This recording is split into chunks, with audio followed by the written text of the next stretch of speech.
Next chapter है doing sociology research methods. So starting with sociology को social science क्यों कहा जाता है? क्योंकि सोशियोलॉजी जो है वो बेसिकली डील करती है जो लोग जो ऑलरेडी फैमिलियर हैं बहुत सारे लोगों से, उन सब चीज़ों से। ठीक है। सब्जेक्ट मैटर जो है सोशियोलॉजी का वो social groups, institutions, norms, relationships और यही सारी चीज़ें हैं। एंड सेकंड, जो सोशियोलॉजिस्ट जो होता है वो डिफरेंट मेंबर्स जो होते हैं सोसाइटी से, उनसे अलग होता है। ठीक है। तो सोशल साइंस इसलिए कहा जाता है क्योंकि इसका जो सब्जेक्ट मैटर है वो सोशल ग्रुप्स, इंस्टीट्यूशंस एंड ये सारी चीज़ें हैं। सेकेंडली, सोशियोलॉजिस्ट को सोशल साइंटिस्ट क्यों कहा जाता है? क्योंकि फर्स्ट ऑफ ऑल जो साइंटिफिक डिसिप्लिन से अगर हम स्टार्ट करें तो इसका जो मेथड है, जिस तरीके से नॉलेज जो गैदर की जाती है वो साइंटिफिक मेथड है। एंड सोशल जो कॉन्टेक्स्ट है वो सोशल है, इसलिए जो सोशोलॉजिस्ट होते हैं उनको सोशल साइंटिस्ट बोलते हैं। ठीक है।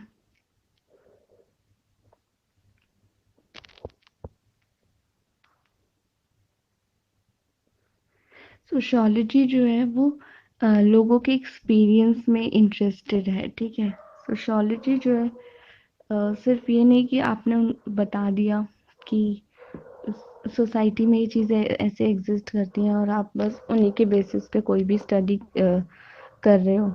बट सोशोलॉजी में क्या है, जो सोशोलॉजिस्ट है वो एक्सपीरियंसेस जो है ना लोगों के, वो उसके लिए ज़्यादा इंटरेस्ट रखते हैं। जैसे कि यहाँ पे एग्जांपल दिया है कि बार्गेनिंग मार्केट में, तो जो बार्गेनिंग होती है उससे शॉपकीपर को क्या इफेक्ट पड़ रहा है, उनके क्या क्या ओपिनियंस हैं, फीलिंग्स हैं, जो उसके अंदर जो भी लोग इन्वॉल्व हैं। सो सोशियोलॉजिस्ट जो है वो उसके हर एस्पेक्ट को स्टडी करते हैं। ठीक है। जितने भी एक्टर्स इसमें इन्वॉल्व हैं, सो इस तरीके से जो सोशियोलॉजी का इंटरेस्ट है वो है जितने भी एक्टर्स हैं सबका जो एक्सपीरियंस है वो सेंटर में है।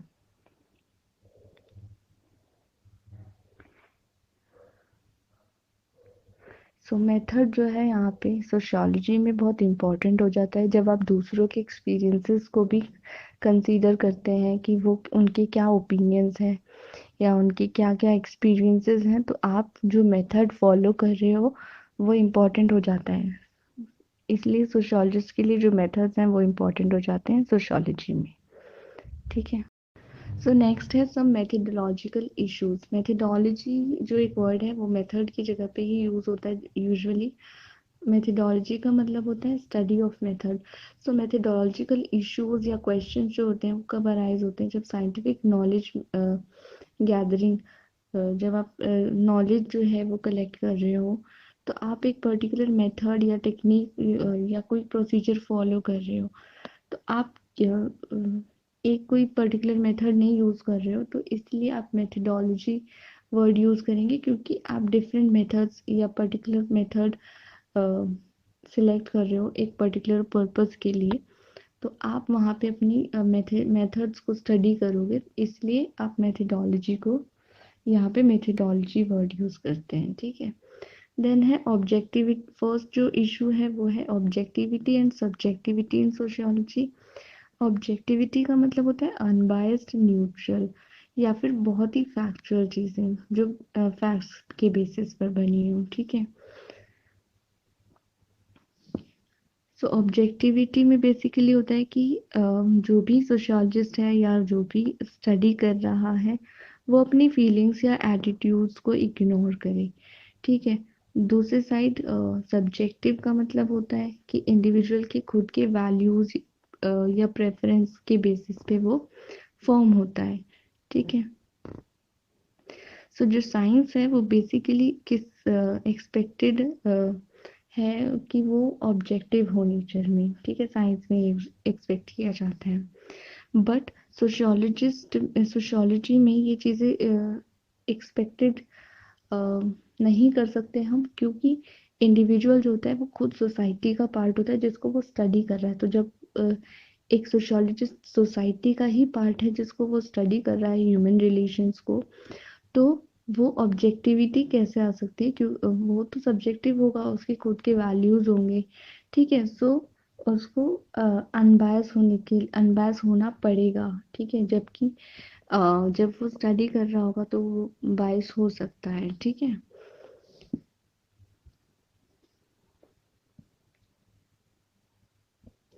जबकि साइंस में ये सारी चीज़ें जो है काफ़ी इजी होती हैं, क्योंकि साइंस में जो वो स्टडी कर रहे होते हैं वो उनका पार्ट नहीं होता है, वो एक नेचुरल वर्ल्ड का किसी का एक आउटसाइड पार्ट होता है। तो वो उसको स्टडी करके एक कुछ भी जैसा फैक्ट उनको जो समझ में आते हैं वो एक्सप्लेन कर सकते हैं। या फिर कोई भी एक साइंटिफिक एक्सपेरिमेंट कोई कैरी करता है अ, या स्टडी करता है, तो उसका जो रिजल्ट होगा वो एक्सपेरिमेंट कोई भी परफॉर्म करे तो वो सेम ही आएगा, ठीक है। उसमें कोई बायस नहीं होगा क्योंकि साइंटिफिक प्रोसीजर उनका सेम है। पर सोशियोलॉजी में ऐसा नहीं होता है, क्योंकि ह्यूमन रिलेशंस जो है वो culture to culture, family to family, locations to location हर तरीके से वेरी कर सकते हैं, ठीक है। उसके अलावा प्रोसीजर्स भी वेरी कर सकते हैं, मेथड्स वेरी करेंगे। तो यहाँ पे क्या है, सब्जेक्टिविटी और ऑब्जेक्टिविटी इश्यूज क्रिएट हो सकते हैं।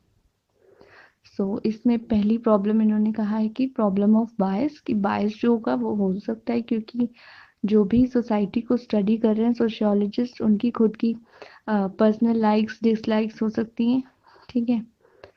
एक सोशियोलॉजिस्ट जिन फैमिली रिलेशंस को स्टडी कर रहा है उसके खुद के फैमिली के एक्सपीरियंसेस डिफरेंट हो सकते हैं, जो कि उसकी स्टडी को इन्फ्लुएंस कर सकते हैं। उसकी जो वैल्यूज़ हैं या प्रीजुडाइसेस हैं एक सोशल कॉन्टेक्स्ट के बारे में। इसका एक एग्जांपल यहाँ पे इन्होंने दिया है, कास्ट या रिलीजियस कम्युनिटी। वो जिस कास्ट में बॉर्न हुआ है या जिस रिलीजन में बॉर्न हुआ है, ब्रॉट अप हुआ है, तो वो चीज़ें उसकी डिफरेंट हो सकता है, सोसाइटल कॉन्टेक्स्ट उसका डिफरेंट हो सकता है चीज़ों को अंडरस्टैंड करने का। एंड वो इन्फ्लुएंस्ड हो सकता है कुछ डिफरेंट एटीट्यूड से, या कम्युनिटीज़ में जिसमें वो रहता है उसके जो पास्ट एक्सपीरियंसेस रहे हैं, या उसका जो प्रेजेंट सोशल एनवायरनमेंट है, ये सारी चीज़ें उसकी स्टडी को इफ़ेक्ट कर सकती हैं, ठीक है।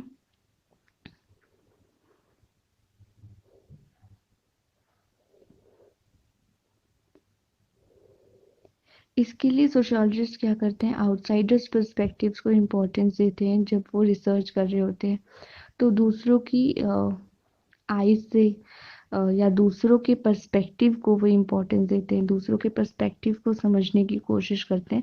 इस टेक्निक को वो बोलते हैं सेल्फ रिफ्लेक्सिविटी, और समटाइम्स जस्ट रिफ्लेक्सिविटी, ठीक है। इसमें वो रिफ्लेक्ट करते हैं चीज़ों को, कि जो वो ऑब्जर्व कर रहे हैं या जो एक्सपीरियंसेस उनके साथ शेयर किए जा रहे हैं, जो चीज़ें उनको बताई जा रही है, वो उनको एग्जैक्ट वैसे ही पोर्ट्रे करते हैं। एंड सेल्फ एग्जामिनेशन, अपनी वो जो भी एटीट्यूड्स हैं ओपिनियंस हैं उनको सेल्फ एग्जामिन करते हैं कि वो बायस तो नहीं हो रहे हैं, उनकी पर्सनल चीज़ें तो बीच में नहीं आ रही हैं, ठीक है। एंड दूसरों के पॉइंट ऑफ व्यू को वो सब्जेक्ट्स ऑफ रिसर्च रखते हैं, ठीक है। जो उनके सब्जेक्ट ऑफ रिसर्च है उसको प्रायोरिटी देते हैं, उसको इम्पोर्टेंस। एक और जो इम्पोर्टेंट एस्पेक्ट है रिफ्लेक्सिविटी का वो ये है कि जब भी हम डॉक्यूमेंटिंग कर रहे हैं, जो भी हम काम कर रहे हैं उसकी, तो वो बहुत केयरफुली होनी चाहिए, ठीक है। जो भी रिसर्च मेथड्स हम डॉक्यूमेंटेशन में यूज़ कर रहे हैं, जो भी प्रोसीजर हमारा है, उसको में हम फॉर्मल साइटिंग करें। सारे जितने भी सोर्सेज हमने यूज़ किए हैं एक स्टडी के टाइम पर, उन सबको प्रॉपरली साइट करें, सो दैट कि हम एक सही पर्टिकुलर कंक्लूजन के ऊपर आ सकें। एंड अपने सोर्सेज को हमें बार बार चेक करते रहना चाहिए, जिससे कि हमारा जो थिंकिंग है या लाइन ऑफ आर्ग्यूमेंट है वो कैसा जा रहा है हम ये देख सकते हैं, या हम कितने अपनी स्टडी में कितना सही जा रहे हैं वो समझ सकें। ये जो फॉर्मल साइटिंग है कि हम कहाँ से इंफॉर्मेशन ले रहे हैं, ये बहुत इम्पोर्टेंट होता है। ले और साथ ही जो सेल्फ रिफ्लेक्सिव है, वो सोशियोलॉजिस्ट कितना भी ट्राई कर रहा है सेल्फ रिफ्लेक्सिव होने के लिए, लेकिन एक जो अनकॉन्शियस बायस है वो कहीं ना कहीं से उसमें आने के चांसेस होते हैं, जैसे कि उसका जो सोशल बैकग्राउंड है, जिस से वो बिलोंग करता है, तो उससे रिलेटेड कहीं ना कहीं कोई भी बायस उसकी रिसर्च में देखने को मिल सकता है, जो भी वो टॉपिक रिसर्च कर रहा है। ठीक है। अब ये जो है, ये इस तरीके के जो बायस हैं ये रीडर्स को अपने आप अलाउ करते हैं कि देखो इस स्टडी में ना क्योंकि ये एक सोशल साइंटिस्ट ने एक स्टडी की है, तो आप इससे समझ सकते हो कि उसके खुद के बायस भी इसमें हो सकते हैं। सो रीडर्स को वो अलाउ करता है कि वो खुद कुछ चीज़ों के को मेंटली कंपेंसेट करें जब भी इस तरीके की कोई कोई रिसर्च वो पढ़ रहे हैं। तो रीडर्स के लिए भी इम्पोर्टेंट हो जाता है कि आपने ठीक से उसमें साइटेशंस दिए हैं, कि आपने उसको ठीक से साइट किया है, जो भी आपने सोर्सेज यूज़ किए हैं उस स्टडी के लिए। ठीक है। सो साइटेशंस इस तरीके से इम्पोर्टेंट हो जाते हैं। देन ऑब्जेक्टिविटी में एक अनदर प्रॉब्लम जो है वो है कि एक पर्टिकुलर सोशल वर्ल्ड में जो ट्रूथ की जो डेफिनेशन हो सकती है, या जो एक ट्रूथ हो सकता है वो डिफर कर सकता है, वो डिफरेंट हो सकता है। ठीक है। सबके इंटरप्रिटेशंस डिफरेंट हो सकती है रियलिटी को लेकर। इसका एक एग्जांपल इन्होंने दिया कि एक शॉपकीपर और एक कस्टमर के लिए गुड प्राइस का मतलब डिफरेंट हो सकता है, डिफरेंट होता है। ठीक है। एक शॉपकीपर के लिए गुड प्राइस वो है जो जिसमें वो कोई भी प्रोडक्ट जो है वो ज़्यादा से ज़्यादा प्राइस पे अपने कस्टमर को बेच सके। एंड एक कस्टमर के लिए गुड प्राइस वो है जिसमें वो शॉपकीपर से कम प्राइस पे कोई भी चीज़ खरीद सके। ठीक है। ऐसे एक और एग्जांपल है कि यंग पर्सन और एज्ड पर्सन के लिए जो फूड का एक गुड फूड है वो डिफरेंट हो सकता है। ठीक है। अब हम अगर ये कहें कि ओके ये एक गुड फूड है, ठीक है, तो वो गुड फूड हम क्या कर रहे हैं, जज कर रहे हैं उसको कि ये पर्टिकुलर गुड फूड है।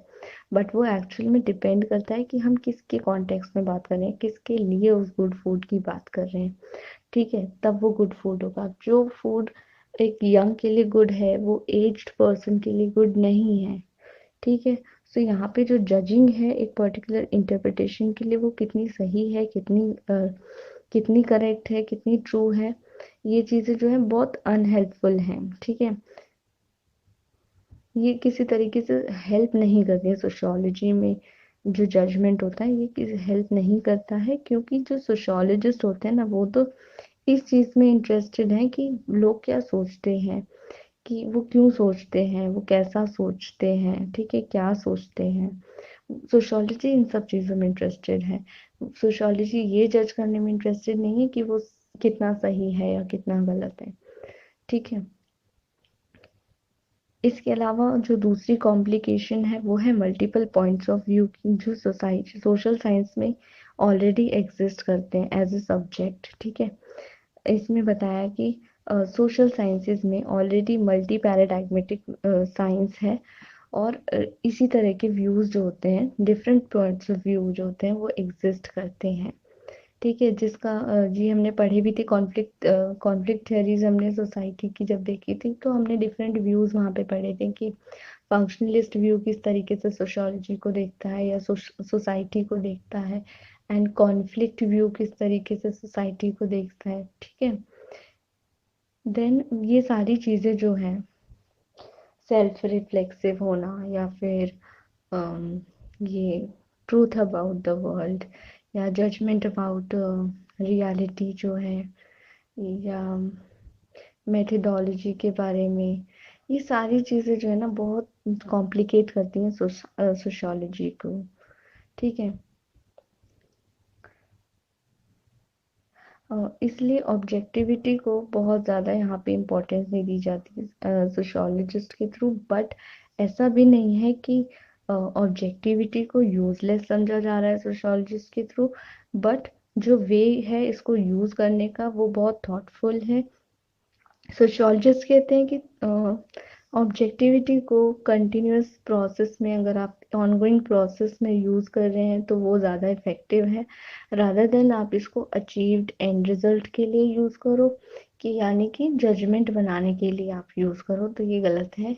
क्योंकि सोशियोलॉजिस्ट के जो इंटरेस्ट एरियाज हैं वो है कि what, when, why and what things happen. ठीक है। कि या हाउ पीपल आर थिंकिंग। ठीक है। What people are thinking.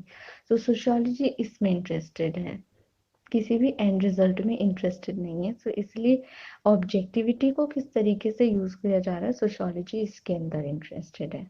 So objectivity को कैसे सोशियोलॉजिस्ट यूज कर सकते हैं उसके। Now comes multiple methods and choice of methods. So sociology में मल्टीपल ट्रूथ्स हैं, मल्टीपल पर्सपेक्टिव्स हैं। सो सोशियोलॉजी में मल्टीपल मेथड्स भी हैं, ठीक है। अब ये जो डिफरेंट मेथड्स हैं, ये हो सकता है किसी स्टडी को कितना सूट कर रहे हैं, ज़्यादा सूट कर रहे हैं, कम सूट कर रहे हैं, डिपेंड करता है कि आपका रिसर्च क्वेश्चन क्या है, कि आप क्या चीज़ स्टडी करने वाले हो, ठीक है। हर मेथड की अपनी स्ट्रेंथ, अपनी वीकनेस हो सकती है।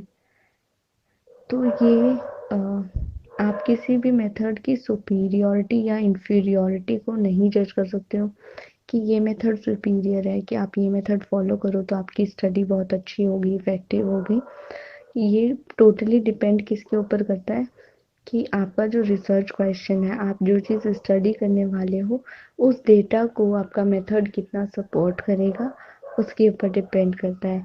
जैसे कि एक एग्जांपल है कि अगर आप स्टडी करना चाहते हो कि ज़्यादातर family, most Indian families are still joint families, तो आप इसके लिए क्या करोगे, आप सेंसस या फिर सर्वे मेथड को यूज़ करोगे। और दूसरा एग्जाम्पल है कि अगर आप कंपेयर करना चाहते हो status of women in joint and nuclear families, तो आप इंटरव्यूज, केस स्टडीज या पार्टिसिपेंट ऑब्जर्वेशन मेथड्स यूज़ करोगे, सो दैट आप लोगों से इंटरेक्ट करोगे, विमेन से इंटरेक्ट करोगे, एंड आप उनसे उनके एक्सपीरियंसेस को अंडरस्टैंड करोगे, एंड देन आप उससे वो आपके रिसर्च क्वेश्चन के साथ रिलेटेबल होगा, ठीक है, वो मेथड। तो ये डिपेंड करता है कि आपका जो रिसर्च क्वेश्चन है ना, वो क्या है, आप किस चीज़ पे रिसर्च कर रहे हो, मेथड आपकी तभी अप्रोप्रिएट होंगे। सो यहाँ पे डिफरेंट वेज हैं कि आप कैसे मेथड्स को क्लासिफाई करते हैं, ठीक है। सो यहाँ पे एक है quantitative and qualitative methods. Quantitative methods होते हैं जो काउंटेबल या मेजरेबल वेरिएबल्स होते हैं, जिसमें आप प्रोपोर्शंस, एवरेजेस, इन सब चीज़ों को पे फोकस करते हैं। या फिर देन क्वालिटेटिव मेथड्स होते हैं, क्वालिटेटिव में आप एब्स्ट्रैक्ट या उन फिनोमेना को मेजर करते हैं जो कि आप मेजर नहीं कर सकते हो, जैसे कि एटीट्यूड्स हो गए, इमोशंस हो गए, ये सब चीज़ें, ठीक है।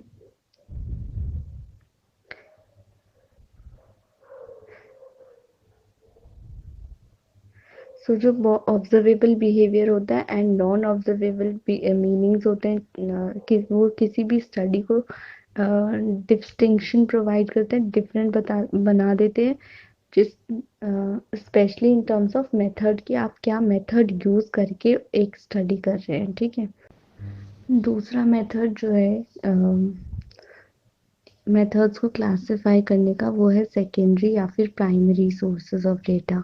सेकेंडरी में हम क्या करते हैं कि जो ऑलरेडी एग्जिस्टिंग डेटा है, जिस पे पहले से रिसर्च हो चुकी है, कोई स्टडी हो चुकी है, हम सेम डेटा को यूज़ करते हैं, ठीक है।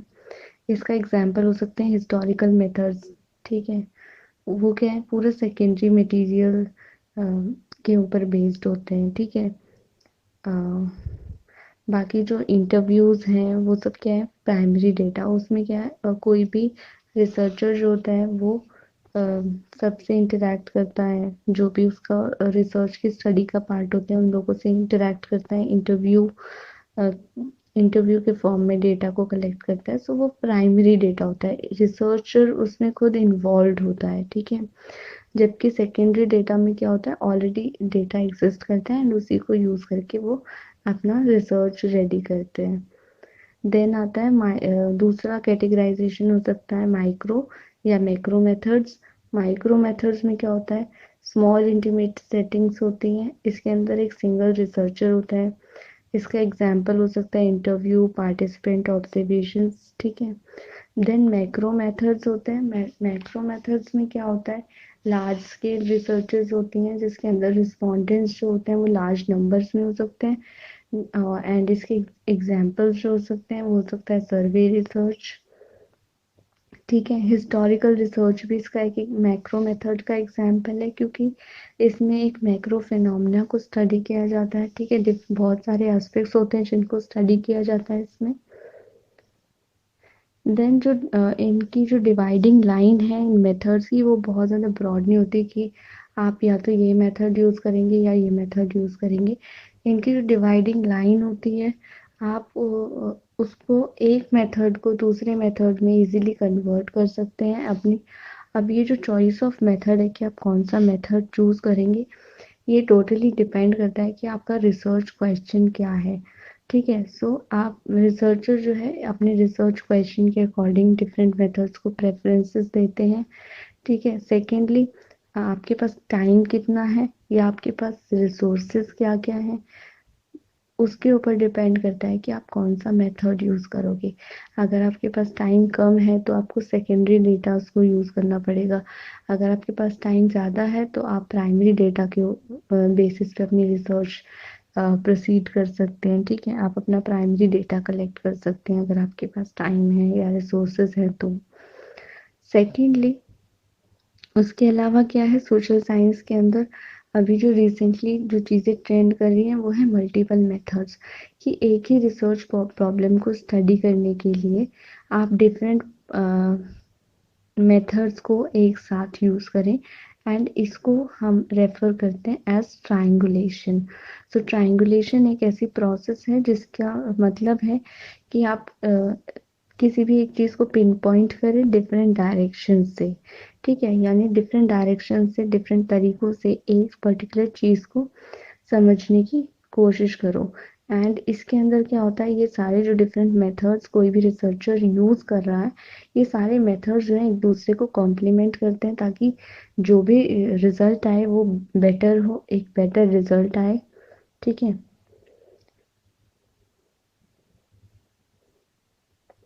अब सोशियोलॉजी को क्या चीज़ है जो डिस्टिंक्टिव बनाती है, वो है जब सोशियोलॉजी में आप प्राइमरी डेटा यूज़ करते हैं, वो सोशियोलॉजी को डिस्टिंक्टिव बनाता है। अगर आप सोशियोलॉजी में सेकेंडरी डेटा के ऊपर ही रिलाई करेंगे तो क्या होगा, सोशियोलॉजी में सेकेंडरी डेटा जो है फिर वो एक डिफरेंट कल्चर में या एक डिफरेंट फैमिली या एक डिफरेंट कॉन्टेक्स्ट में स्टडी हुई होगी। ठीक है, तो आप उसी के बेसिस पे अगर बनाएंगे तो आप आपका जो सोसाइटल कॉन्टेक्स्ट है जो आप स्टडी कर रहे हो या आप जो कल्चर स्टडी कर रहे हैं वो कल्चर जो है वो डिफरेंट है। तो आप इसमें सेकेंडरी डेटा के ऊपर इतना बहुत ज़्यादा रिलाई नहीं कर सकते, आपको प्राइमरी डेटा को प्रायोरिटी देनी होगी, क्योंकि आप सोशियोलॉजी स्टडी कर रहे हैं, सोसाइटी को स्टडी कर रहे हैं जो कॉन्टिन्यूसली चेंजिंग एंड इवॉल्विंग है नेचर में। ठीक है, देन है पार्टिसिपेंट ऑब्जर्वेशन। ये जो पार्टिसिपेंट ऑब्जर्वेशन है काफ़ी पॉपुलर है सोशियोलॉजी में एंड सोशल एंथ्रोपोलॉजी में। पार्टिसिपेंट ऑब्जर्वेशन का मतलब होता है कि जो सोशियोलॉजिस्ट है वो एक सोसाइटी कल्चर या फिर जो भी जिन भी लोगों को उसको स्टडी करना है, जिस सोसाइटी को उसको स्टडी करना है, वो उनके बारे में हर चीज़ को लर्न करता है। उसे हम बोलते हैं पार्टिसिपेंट ऑब्जर्वेशन। ठीक है,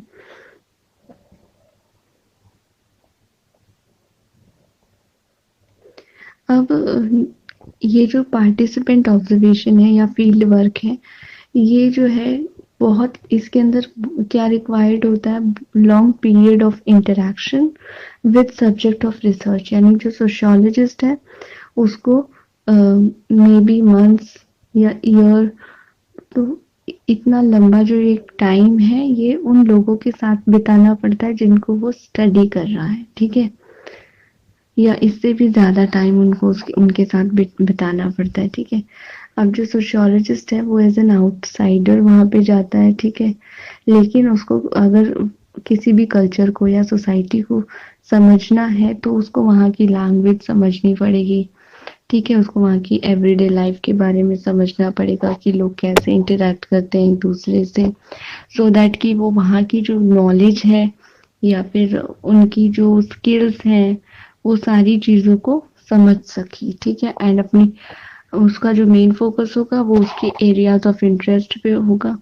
ठीक है, लेकिन उसके एरियाज ऑफ इंटरेस्ट पे काम करने के लिए उसको पार्टिसिपेंट ऑब्जर्वेशन की ज़रूरत है, क्योंकि इसी से वो उनका वे ऑफ लाइफ समझ सकता है। ऑल्सो जो सोशियोलॉजिस्ट हैं वो इसको इस तरीके से समझ सकते हैं हम, कि जैसे जो एक चाइल्ड होता है, या वो एक न्यू बॉर्न है, उसके लिए जो सोसाइटी है वो बिल्कुल न्यू है, सब कुछ न्यू है। तो एक चाइल्ड सोसाइटी, एक नई सोसाइटी को कैसे समझता है? वो उनकी लैंग्वेज भी सीखता है, वो उनसे इंटरैक्ट करता है, वो उनके रोल्स को स्टडी करता है, रूल्स को ऑब्जर्व करता है, ठीक है, कि वो क्या क्या रूल्स परफॉर्म कर रहे हैं, कैसे कर रहे हैं, ठीक है। तो एक चाइल्ड इन सारी चीज़ों को समझता है। वैसे ही एक सोशियोलॉजिस्ट जो होता है वो इस फील्ड वर्क में लोगों के साथ रहता है जिन्हें वो स्टडी कर रहा होता है, एंड उनको समझने की कोशिश करता है। उसके लिए सब कुछ न्यू होता है, बट वो उनकी लैंग्वेज, उनके स्किल्स, उनकी नॉलेज, सारी चीज़ों को अंडरस्टैंड करता है, सो दैट कि वो अपना जो उसका एक गोल है, अपना एक रिसर्च क्वेश्चन है, उस पे उसको अच्छे से वो फुलफिल कर सके, कंप्लीट कर सके, ठीक है। पार्टिसिपेंट ऑब्जर्वेशन को फील्ड वर्क भी बोलते हैं। फील्ड वर्क जो बेसिकली है वो ओरिजिनेट हुआ है नेचुरल साइंसेस से ही, क्योंकि जो बॉटनी, जूलॉजी ये सब स्टडी करते हैं, तो ये साइंटिस्ट क्या करते हैं, सिर्फ लेबोरेटरी में ही काम नहीं करते हैं, वो लोग फील्ड में भी जाते हैं। एंड दैट्स वाई इसको फील्ड स्टडी भी बोलते हैं, फील्ड वर्क भी बोलते हैं, क्योंकि वो फील्ड में जाकर कोई स्टडी कंडक्ट कर रहे हैं, रिसर्च कंडक्ट कर रहे हैं, ठीक है। फील्ड वर्क जो है एक रिगरस साइंटिफिक मेथड है, रिगरस कह सकते हैं हम, एग्जॉस्टिव, एंड ये एक मेजर रोल प्ले करता है एंथ्रोपोलॉजी में। जो अर्ली एंथ्रोपोलॉजिस्ट थे वो बहुत ज़्यादा इंटरेस्टेड थे प्रिमिटिव कल्चर्स को समझने के लिए, ठीक है। तो बहुत सारे जो स्कॉलर्स रहे हैं इस एरिया में, उन्होंने बहुत ज़्यादा डिस्टेंट कम्युनिटीज़ को स्टडी किया है। एंड मोस्ट ऑफ द उस टाइम पे जो रिपोर्ट्स होती थी या डिस्क्रिप्शंस होते थे जो सेकेंडरी सोर्सेज से उनको मिलते थे, फॉर एग्जांपल ट्रैवलर्स थे या मिशनरीज, कॉलोनियल एडमिनिस्ट्रेटर, सोल्जर्स, ये सब जो चीज़ें लिखते थे वो उनको स्टडी करते थे, एंड देन अपना एक स्टडी कंडक्ट करते थे, ठीक है। सो इनकी जो स्टडीज होती थी वो सेकेंड हैंड अकाउंट्स पे बेस्ड होती थी। एंड देन उन्होंने क्या किया कि एक सिस्टमैटिक सर्वे करना स्टार्ट किया, एंड जो फर्स्ट हैंड ऑब्जर्वेशन थी ट्राइबल लैंग्वेजेस की को समझने के लिए, या कस्टम्स को, रिचुअल्स, बिलीफ्स को समझने के लिए वो चीज़ें स्टार्ट की इन्होंने। देन क्योंकि इनको लगता था कि अगर सेकेंड हैंड अकाउंट्स पे ये इतना ज़्यादा रिलाई करेंगे तो वो ज़्यादा उनको हेल्प नहीं करेगा, ठीक है। क्योंकि उसके अंदर क्या होगा, प्रीजुडाइज होगी, किसी की ऑलरेडी जो कंसेप्शंस होंगे, या किसी का ऑलरेडी एक पर्सपेक्टिव होगा वो सेकेंड हैंड सोर्सेज में होगा। इसलिए उन्होंने अब फर्स्ट हैंड एक्सपीरियंसेस जो थे, फर्स्ट हैंड मेथड्स जो थे, उनको प्रायोरिटाइज किया, उनको प्रायोरिटी दी, ठीक है। 1920s का जो टाइम था वहाँ पे पार्टिसिपेंट ऑब्जर्वेशन या फिर फील्ड वर्क जो है उसको बहुत एक इंटीग्रल पार्ट बना दिया गया एंथ्रोपोलॉजिकल ट्रेनिंग का, जिससे कि नॉलेज जो है वो प्रोड्यूस हो, ठीक है। सो अब जो फील्ड वर्क है वो फर्स्ट हैंड था, ठीक है। एंड जब एंथ्रोपोलॉजिस्ट ने इन कम्युनिटीज़ को स्टडी करना शुरू किया, तो उन्होंने बहुत सारी ऐसी सोसाइटीज़ को स्टडी किया, बहुत सारी ऐसी कम्युनिटीज़ को स्टडी किया जिनको कोई जानता नहीं था, एंड इन्होंने उनकी हर एक कल्चर के हर एस्पेक्ट को स्टडी करके जब अपनी रिसर्च कंडक्ट की, तो ये बहुत सारी कम्युनिटीज़ जो थी उसके बाद पॉपुलर हो गई, ठीक है। अब क्वेश्चन ये है कि सोशल एंथ्रोपोलॉजिस्ट जो होते हैं वो एक्चुअल में क्या करते हैं जब कोई भी फील्ड वर्क करते हैं। तो सबसे पहले जो वो करते हैं वो है एक डिटेल्ड लिस्ट बनाते हैं वहाँ उस कम्युनिटी में जो जो लोग रहते हैं। देन उनकी कुछ इंफॉर्मेशंस वो कलेक्ट करते हैं about their sex, age group, family, ये सारी इंफॉर्मेशन उनकी कलेक्ट करते हैं। देन वो ऑल्सो एक फिजिकल लेआउट विलेज का देखते हैं, सेटलमेंट देखते हैं कि विलेज के अंदर कैसा सेटलमेंट है। देन हाउसेस किस तरीके से लोकेटेड हैं, क्या क्या साइट्स हैं वहाँ पर।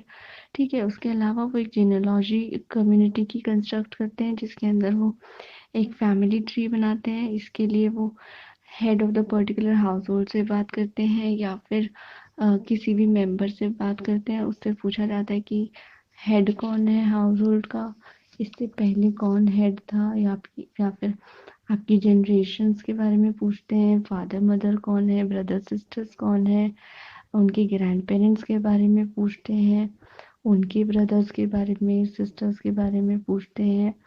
एंड ये चीज़ें वो कई जनरेशन्स तक पूछते हैं, जितना कि जो पर्सन उनको बता रहा है उसको याद है उतना वो उससे पूछते हैं। एंड इन चीज़ों को वो क्रॉस चेक भी करते हैं, सेम क्वेश्चंस उनके किसी ब्रदर से, सिस्टर से या रिलेटिव से पूछ के।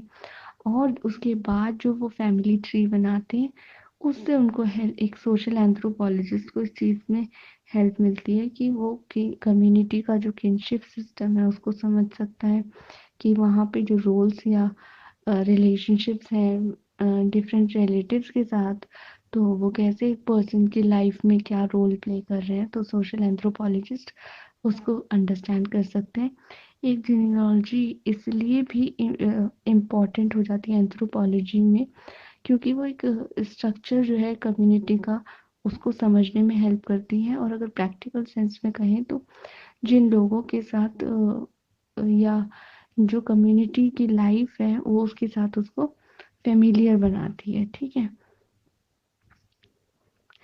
और अब जब एंथ्रोपोलॉजिस्ट एक फील्ड वर्क कर रहे हैं, तो उनको सबसे ज़्यादा इम्पोर्टेंट हो जाता है कि वो कम्युनिटी की लैंग्वेज को समझें एंड कम्युनिटी में जो लाइफ है उसको ऑब्जर्व करें। ठीक है, एक डिटेल्ड नोट्स बनाएं जब वो कम्युनिटी को स्टडी कर रहे हैं। ठीक है, जिसमें वो कम्युनिटी की लाइफ को डिस्क्राइब करें अपने नोट्स में। वहाँ कम्युनिटी के फेस्टिवल्स, रिलीजियस या फिर जो भी इवेंट्स हैं उनको उनके बारे में लिखें। उनका अर्निंग एंड लिविंग किस टाइप का है, फैमिली रिलेशंस किस टाइप के हैं, चाइल्ड रेयरिंग के कौन से मोड्स हैं, किस तरीके से चाइल्ड रेयरिंग हो रही है, चाइल्ड की अपब्रिंगिंग हो रही है। ठीक है, ये सब एग्जाम्पल्स हैं कि जो टॉपिक्स एक एंथ्रोपोलॉजिस्ट स्टडी करने के लिए फील्ड वर्क कंडक्ट कर रहा है। ठीक है, तो वो सारी चीज़ों को इस तरीके से स्टडी करते हैं कि उसको उसका रिसर्च पार्ट क्या है और उसको मेनली किस चीज़ पे फोकस करना है। सो ये नोट्स जो एंथ्रोपोलॉजिस्ट नोट्स बना रहे हैं, ये उनको स्टडी के लिए बहुत इम्पोर्टेंट होने वाले हैं। ठीक है, ये सारी चीज़ें दिखाती हैं कि जब एंथ्रोपोलॉजिस्ट को ये सारी चीज़ें समझनी है, तो वो एक चाइल्ड की तरह कम्युनिटी के अंदर होगा। जैसे चाइल्ड के लिए सोसाइटी जो होती है वो बिल्कुल न्यू होती है ना, तो बच्चा क्या करता है, हर बात पे क्वेश्चंस पूछता है, why, what and so on. तो कि अगर आप अपनी मुट्ठी में बंद कर लें और बस उससे यूं ही छुपाने लगें, ठीक है, कुछ भी नहीं है आपके पास, फिर भी अगर आप छुपा रहे हैं, तो बच्चा क्या होगा, क्यूरियस होगा उसको जानने के लिए, कि वो पूछता रहेगा कि इसके अंदर क्या है क्या है। तो वैसे ही, क्योंकि जो एंथ्रोपोलॉजिस्ट है वो जानना चाह रहा है ना कम्युनिटी के बारे में, उसके लिए तो वो न्यू है, उसको पता ही नहीं है कि वहाँ की जो कम्युनिटी है वो क्या है, कल्चर कैसा है, सब चीज़ें। तो उसकी जो क्वेश्चनिंग होगी कि why, what and so on, similar to the child, जैसे चाइल्ड की है वैसी होगी। ठीक है, ये सब चीज़ें करते हुए जो एंथ्रोपोलॉजिस्ट है वो यूजुअली किसके ऊपर डिपेंड करेगा, जनरली कुछ लोगों के ऊपर डिपेंड करेगा। ठीक है, वो सारी इन्फॉर्मेशन जो है वो कुछ लोगों से ज़्यादातर पूछेगा। ऐसा नहीं है कि अगर विलेज में बहुत सारे लोग हैं तो वो सबसे ही सेम क्वेश्चन पूरे विलेज से पूछेगा। ठीक है, तो वो कुछ लोगों के ऊपर डिपेंड करेगा। उन लोगों को कहा जाता है इन्फॉर्मेंट्स या फिर प्रिंसिपल इन्फॉर्मेंट्स, और पहले अर्ली डेज में इनको नेटिव इन्फॉर्मेंट्स भी कहा जाता था। ये जो इन्फॉर्मेंट्स होते हैं ये एंथ्रोपोलॉजिस्ट के लिए टीचर्स के की तरह बिहेव करते हैं, टीचर्स का रोल प्ले करते हैं, क्योंकि ये सारी इन्फॉर्मेशन उसको दे रहे होते हैं। ठीक है, इसी के साथ जो भी डिटेल्ड नोट्स एक एंथ्रोपोलॉजिस्ट फॉर्म करता है या रखता है अपने साथ फील्ड वर्क के टाइम पे, वो बहुत इम्पोर्टेंट पार्ट प्ले करते हैं। एंड एंथ्रोपोलॉजिस्ट को ये नोट्स कंडक्ट करने होते हैं, बनाते रहने पड़ते हैं, even in the form of daily diary. एक डेली डायरी के फॉर्म में भी ये नोट्स कंडक्ट करने होते हैं एंथ्रोपोलॉजिस्ट को, क्योंकि ये नोट्स उसको हेल्प करते हैं रिकॉल करने में हर चीज़, मोर देन रिकॉल, हर चीज़ को ऑर्गेनाइज करने में हेल्प करते हैं। हर चीज़ ऑर्गेनाइज्ड फॉर्म में होती है, तो एंथ्रोपोलॉजिस्ट की जो स्टडी होती है कम्युनिटी के बारे में या उनके कल्चर के बारे में, तो वो चीज़ें नोटेड डाउन होती हैं, तो वो अच्छे से उनको स्टडी कर सकते हैं।